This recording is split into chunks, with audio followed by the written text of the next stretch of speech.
కామారెడ్డి జిల్లాలో హాస్య నటుడు బ్రహ్మానందం సందడి చేశారు. కామారెడ్డి మండలం లింగాపూర్ గ్రామ శివార్లను ఓ ప్రైవేట్ వెంచర్ బ్రోచర్ను హాస్య నటుడు బ్రహ్మానందం ప్రారంభించారు.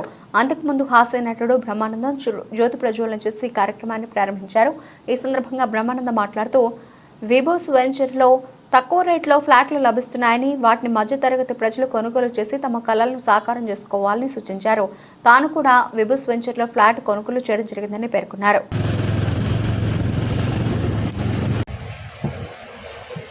బయట నుంచి వాళ్ళందరితో కూడా రిక్వెస్ట్ అండి, ప్లీజ్ లోపలికి వచ్చి కూర్చోరా.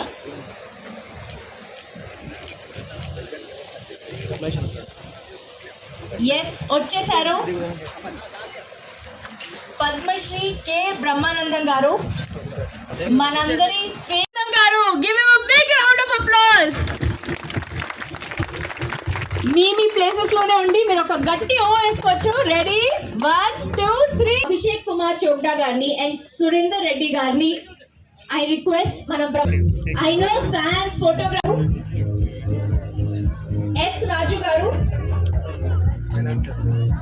And Azhar garu with my property Guru and Vibhus elite township team and Brahmanandam garu. అయ్యో, నేను గ్రూప్ ఫోటో.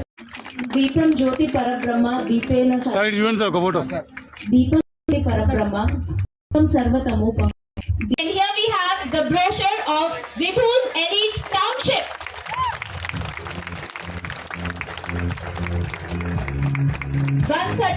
acres లో అతి పెద్ద టౌన్షిప్ కామారెడ్డి డిస్ట్రిక్ట్ లో.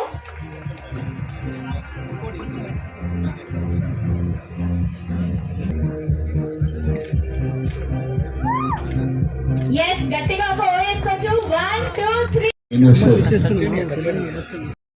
విక్రమరెడ్డి గారు అలాగే ఇల్లు ఇవ్వలేము ఎవరికి. కనీసం ఇల్లు కొనుక్కునే వాళ్ళకైనా స్థలం కొనుక్కొని ఇల్లు కట్టుకోండి చెప్పడం మంచి పని కదా అని వచ్చాను. రెండో పాయింట్, మనకి ఇలాంటి ముందు ఒక గజం ప్లేస్ కూడా దొరకని పరిస్థితుల్లో భారతదేశం. అటువంటి పరిస్థితుల్లో ఉన్న మనకి ఇలాంటి వెంచర్స్ ఇప్పుడు చూస్తున్నప్పుడు మనకి ఇదేంటి, ఇప్పుడు ఇంత డబ్బు పెట్టి ఇక్కడ కొనాలా, ఏరియా ఇలా ఉంది కదా, ఇట్లాంటి ఆలోచనలు వస్తాయి. ఆ తర్వాత అయ్యో మనం ఇప్పుడు కొనుక్కోలేదు అన్న బాధ మనకు కలుగుతుంది. జనరల్గా ప్రతి చోట జరిగే విషయం. నేను ఇది మీరు కొనుక్కోండి అని చెప్పే విషయం కాదు. ఎక్కడైనా సాధారణంగా జరిగేది ఏంటంటే చాలా మంది 90% చూస్తాను. ఆ రోజుల్లో మేము అక్కడ చూసినప్పుడు ఏమీ లేదురా, అక్కడ 1500 ఇస్తున్నారు గజం, ఏమీ కొనలేదు. ఇప్పుడు 2000 అన్నారు, ఏమీ కొనలేదు అన్నది ఇవాళ హైదరాబాద్ మణికొండ అనే ప్లేస్ లో ఒక గజం 1,50,000 2 లక్షల రూపాయలు. అప్పుడు అసలు మమ్మల్ని పిలిచినా కూడా మేము కొనుక్కునేవాళ్ళం కాదు, ఏమి ఎక్కడికి అయి వెళ్తాంలే. అందువల్ల ఎవరైనా ముందు రోటీ కపడా మకానని, తిండికి కట్టుకోవడానికి బట్ట, ఉండటానికి ఇల్లు. మా నాన్న మాకు చెప్పేవాడు ఏంటంటే, నాన్న తిన్నా తిరగపోయిన ఇంట్లో మనం ఉండాలి. ఎందుకంటే అద్దె కట్టలేకపోతే బట్టలు లేకపోతే ఇంట్లో సామాన్ తీసి బయటపడి ఇచ్చేటువంటి స్థితి మనకి రాకూడదు. మన ఫుడ్ మనం తిని మన ఇంట్లో మనం ఉండగలిగితే మనల్ని అడిగేవాడు ఎవడో ఉండదు. ఇది సాధారణమైనటువంటి లో మిడిల్ క్లాస్ పీపుల్ గురించి నేను చెప్పేది. అటువంటిది ఇవాళ ఇట్లాంటి వెంచర్స్ ఎన్ని చోట్ల జరుగుతున్నాయి. వీటన్నిటికీ మంచి ఆదరణ మనం వాళ్ళకి ఇవ్వగలిగితే, బికాస్ ఇంకో పాయింట్ కూడా ఉంది. ఏమంటే వాళ్ళని మీరు పొగటానికి ఇక్కడికి వచ్చారా హైదరాబాద్ నుంచి అని మీరు అనుకోవచ్చు. కానీ ఇక్కడ ఒక విషయం ఏముందంటే, పొగటానికి రావటం కాదు. ముందు విక్రమ్ రెడ్డి ఇప్పుడు మాట్లాడేటప్పుడు చెప్పాడు, we're lawyers and we're auditors అని.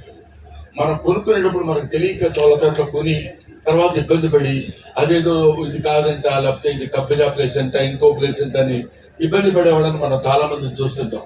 అలాంటి పరిస్థితి మనకు రాకుండా ముందే వాళ్ళు శ్రద్ధ తీసుకొని చేసేటువంటి వెంచర్స్ కాబట్టి మనం ఈ వెంచర్స్ డెఫినెట్ గా మనం ఎంకరేజ్ చేయొచ్చు. ఇటువంటి వాటి దగ్గర మనం కొనుక్కుని మన పరిస్థితి మెరుగుపరచుకోవడానికి ఉపయోగపడుతుంది కదా. మీ అందరికంటే ఆల్మోస్ట్ నేను పెద్దవాడిని కాబట్టి మిమ్మల్ని సిన్సియర్ గా మంచిది అనుకున్నప్పుడు మన భవిష్యత్తు ఒక ఏజ్ తర్వాత మనం మనకు కాకుండా మన పిల్లల కోసం, మన భవిష్యత్ తరాల కోసం మనం బతుకుతాం. కాబట్టి వాళ్ళ గురించి మన ఇన్వెస్ట్ మనం మంచి లాభాలను పొంది ఉన్నతమైనటువంటి స్థితిలో ఇవన్నీ మీరు పొందాలని మనస్ఫూర్తిగా కోరుకుంటున్నాను. Thank you very much. కూడా నల్లగండ్ల అనే ప్లేస్, మిగతా ప్లేసెస్ ఇలాగే. So wherever possible definitely మనం ఇన్వెస్ట్ చేయాలి. May I request Bhupal Reddy garu also, who's also partner here, let's request him also to